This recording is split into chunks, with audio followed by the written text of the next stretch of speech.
Matematika o'qiganingiz esingizdami? Misol yechmaguncha mavzuni tushunmaysiz. Misol bilan gaplashish haqida bugun insho o'qib beraman. Bu insho parallel muhit yopiq Telegram kanalidan o'qib berilyapti. Va kommentariyaga yozsanglar, sizlarga ham tashlab beraman. O'zinglar o'qisanglar boshqa narsa olasizlar, men o'qisam boshqa narsa eshitasizlar.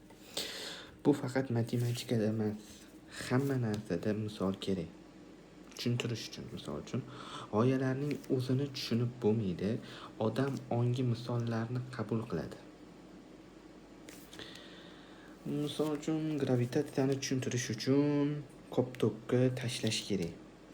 Atomni tushuntirish uchun sayyoralarni misol keltirish kerak. Adolatni tushuntirish uchun Umar hazratlari kerak. Kitob o'qish foydali desam gapim ta'sirli bo'lmaydi, chunki tushunarli bo'lmaydi. Tushunmagan motivatsiya olmaydi. Naval Ravikant kitob o'qib millioner bo'ldi. Charlie Munger kitob o'qib milliarder bo'ldi. Ibn Sino kitob o'qib qomusiy bo'ldi.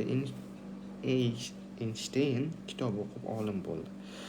Elon Musk kitobdan raketa qurishni o'rgandi.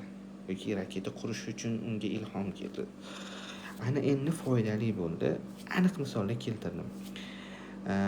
Nordstrom do'konlariga servis o'ta kuchli. Nimani tushundingiz? Nordstrom do'konlarida servis shu qadar kuchliki, kiyimingizni dazmollab berishadi, telefonni quvvatlashadi, bolangizga ham qarab turishadi. Yana qaysi kiyim do'kon shu ishlarni qiladi. Endi yaxshiroq, to'g'rimi? Institutda bemorlar orqali tibbiyotni o'rgandik. Endi eng esda qoladigan gaplar oldingizga bemor keldi deb boshlanadi. Keyin bildim, huquq sohasida ham shunday o'tilar ekan. Marketing ham bittasida haqiqiy sudlarni ko'rishar ekan. Sudlarni ko'rishar ekan. Ikkinchisi esa o'tmishdagi marketologlar ishlarini. Qolgan yo'nalishlarda shuni yetarlicha ko'rmadim. Boshi nazariya, oxiri nazariya. Ta'lim haqidagi bestseller bo'lgan Learning Game kitobidan parcha. Elastik o'ylash bu miyamizni erkin o'ylashga orqali muammolarga yangi perspektivadan qarashdir. U yangi ochishlar qilish va kreativ yechimlar uchun kerak. Bolalarimizga ko'rsatmalar berarkanmiz, biz ularning yangi va dadil g'oyalar topishlariga xalaqit beramiz. Tabiiyki, zerikib tashlab qo'ydim. Talibning xuddi shu haqidagi gapiga qarang. Miyaga nima qilishni aytmagan paytingda u eng aqlli bo'ladi. Uzoq dush qabul qiladiganlar buni tushunib yetishgan. Dush qabul qilayotganda o'zi har xil g'oyalar kelishni boshlaydi. Odatda sezgan bo'lsanglar, bu bo'lishi mumkin. Biznes g'oya, qanaqadir ish boshlash, qanaqadir kasb tanlash. Hop. Atama, termin yo'q.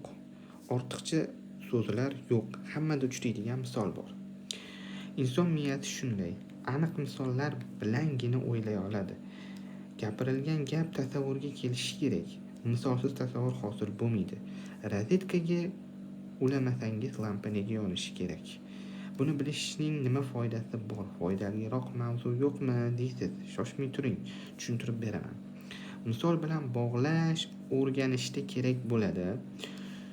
Tushunmayapsizmi? Misol topa olmayapsiz. Maktabda kasrlarni pizza bilan tushuntirishar edi. Pizza bilan nega logaritmlarni stadionni to'ldirish bilan tushuntirishmaydi? Tushunmagan narsangizga misol topishga harakat qiling. Oddiy savol, bu nimaga o'xshaydi? O'qituvchining vazifasi kitobni gapirib berish emas, hayotiy misollar keltirish, o'quvchi tushunadigan misollar keltirish. O'quvchini ajratish uchun shu usulni qo'llasangiz bo'ladi. Yaxshi o'qituvchini ajratish uchun. Misol keltirmayaptimi, sizni o'rganishingizni xohlamayapti. Yoki o'zi shu mavzuni yaxshi tushunmagan bo'lishi mumkin. Pingvin ham bolasiga ovqatni chaynab beradi, tishlari hali o'smagan bo'ladi. Tishi o'sgan o'qituvchi xuddi shunday. chaynab tushuntiradi. O'rtamiyona aqllar murakkablashtiradi, atama ishlatadi, gaplari uzun bo'ladi, aqlli eshitiladi, uyquni keltiradi. Buyuk aqllar soddalashtiradi, misollar keltiradi. Misol qancha sodda bo'lsa, aqlning buyukligi shuncha ko'rinadi. Misol bilan bog'lash tushuntirishda kerak bo'ladi. Gapingizga ergashtirmayotgan bo'lsa, ularga aniq misol yetishmayapti. Kitob o'qib zo'r bo'lasan demang, zo'r bo'lganlarni ko'rsating, yana ham yaxshisi o'zingiz kuchayib keting. Sport kerak demang. Sport sabab muvaffaqiyatga ketayotganlarni ko'rsating, yana ham yaxshisi o'zingiz misol bo'lib bering. Bizga vazirlar yetishmayapti deb o'ylaymiz. Bizga misollar yetishmayapti. Ilmga bo'lgan intilish haqida ko'p gaplar eshitganman. Bitta misol hammasidan ko'p ta'sir qildi. Husayn xon domlaga ko'zingiz nuri ketyapti deyishdi. O'qishni to'xtatmasangiz ko'zdan ayrilasiz deyishdi.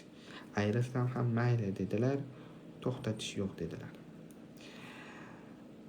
Marg'ilonlik amakiga ko'zingiz nuri ketyapti deyishdi. Jarrohlik qilamiz deyishdi. Makkani ko'rib kelay dedilar. Qaytgach ko'zlari ko'rmay qoldi. Jarrohlik taklifiga yo'q dedilar. Ko'radiganimni ko'rib bo'ldim. Endi ko'z nega kerak dedilar. Ergashtirish gap bilan bo'ladi deb o'ylaymiz. Gapdan ko'pi bormi? Hayotiy misollar kam. Ergashtirish misol bilan bo'ladi.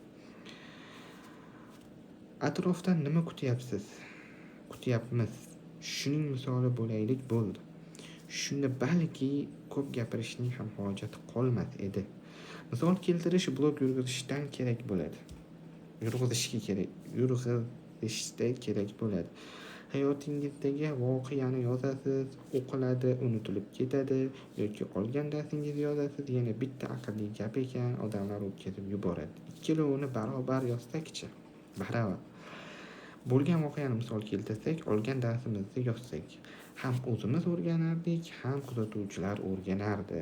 Mana Said Komil aka blogida Gepard sahnasidan olgan darslarini yozyapti. Bitta sahnadan dars chiqara olyapti. Nima yozilgan? Ofiyat. Internetda Gepardning o'z bolalariga o'q qilish o'rgatayotgan videosini ko'rib qoldim. Bolalar ona tutib yaralab borgan o'ljaning u yoq bu yoqdan sakrab osilib go'shtini g'ajishga urinmoqda. Aka-uka gepardchilar hozir yaxshiroq o'qish uchun kirishim kerak.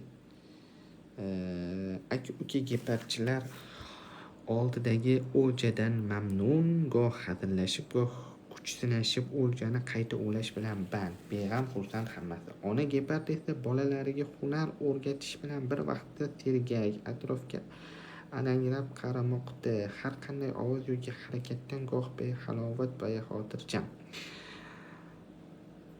Istagan vaqtda yovvoyi savannada gepardlarga hujum qiladigan, ularni yoki ularning o'ljasini yemish qiladigan yana bir vahshiy chiqishi hech gap emas. Bu hayvonlar xotirjam yashash, ovlash va ovqatlanish vaqtini ham bilmaydi. Doim sergak, doim xavotirda, eng kichik xato ularga kulfat keltiradi. Shu videoni ota-onamning uyida bola chaqamni bag'riga bosib, yemin erkin, xotirjam, ofiyatda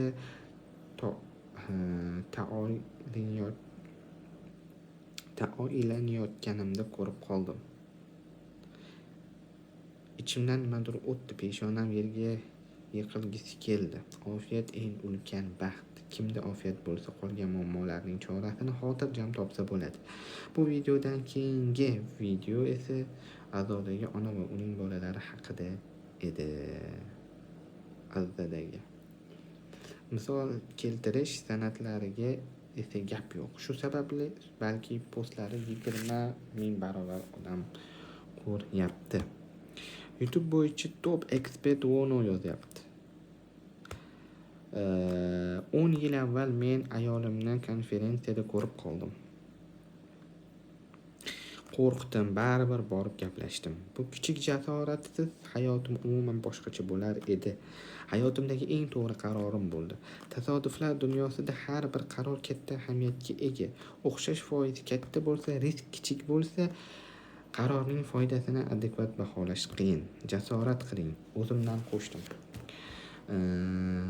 Boring, gaplashing, chiptani oling, loyihani boshlang, o'sha ta'tilni oling, yutsangiz ko'p yutasiz. Avvalgi insholarda gaplashganimiz 20 soniyalik jasorat ajoyib misol nima dedingiz? Bekorga bu yigitning videolari millionlab ko'rilmaydi. Qanday yetkazish yaxshi biladi. O'zi bizning iqtibos loyihamiz ham iqtiboslarga misollar topishdan iborat. Iqtibos topish 1% mehnat, unga misollar topish qolgan 99% qismi. Misol topish qiyin emas. Yoshlar yashar ekansiz, voqealarga qarab, bu menga nimani eslatyapti savolini bering. Boshida qorong'ida javon ichidan paypoq juftlarini qidirishga o'xshab qiyin bo'ladi. Yillar davomida qilinsa osonlashib qoladi.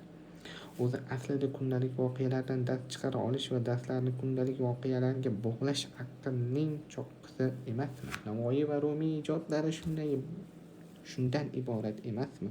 Agar bugun ularning bloglari bo'lganida millionlab kuzatuvchilari bo'lardi. Misollar so'rash mutaxassis va aldoqchini ajratib beradi. Kitobdagi gapni o'qib olgan odam unga o'zidan misol keltira olmaydi. Maktabda yodlangan she'rimizni o'qib berardik, ma'nosini tushunmasdik, yaxshiyam ma'nosini hech kim so'ramasdi. Shu sabab ham bu loyihada chala biznes murabbiy va coachlar ustidan kulib kelaman. O'qigan narsasini gapirib beradi, videoda ko'rganini tarjima qiladi. Agar gapiruvchi o'z misolini keltirmas ekan, she'r yodlagan bolakaydan farq qolmaydi. Tushunadigan odam to'xtamay misol keltira oladi. Tushunmaydigan odam atamalar, terminni takrorlab turaveradi. Elon Musk va BBC jurnalistining suhbatiga qarang. Twitterni nafratga to'la joy deb ayblayapti. Qani bir dona misol keltir desa, keltirib bera olmayapti. Gapirayotgan gapiga o'zi ham ishonmayapti. Yodlagan narsasi takrorlanyapti. Elon Musk bilan intervyusi YouTube'da bor. Parchasi 5 daqiqalik BBC News'da ko'rsanglar bo'ladi. Ish uchun intervyu o'tkazamiz. Men zo'r ishlar qilganman deydi. Misol so'rasangiz esimda yo'q deydi. Zo'r ishlar esdan chiqmaydi. Bundan bandman shef deydi. Nima bilan bandligini so'rasangiz ishlar deydi. Misol aytmadimi? Aldayotgan bo'ladi. Dangasa o'quvchilarimiz bor, darsga vaqtim yetmayapti deydi, kamaytiring deydi. Kunlik vaqtning qayerga ketyapti? Misol keltir. So'rayman. Javob kelmaydi, telefonni olib screen time'ga kiraman, qayerga ketayotganini ma'lum bo'ladi. Misol gapiruvchi va eshituvchini bog'laydi.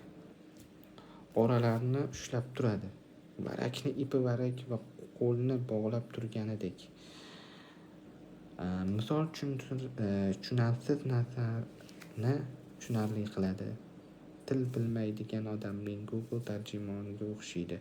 Misollar hech qachon ko'p bo'lmaydi. Har biri tushunishi oson qiladi. Bu inshoni post ko'rinishida ham yozgandim o'zi. Tushunarliroq bo'lsin dedim, faqatgina misollar qo'shib boyitdim. Misol haqida insho yozib, inshoning 90% misollardan iborat bo'lmasa uyat bo'lardi axir. Misolsiz gapirishni mutaxassislar suhbatiga qo'yib bering.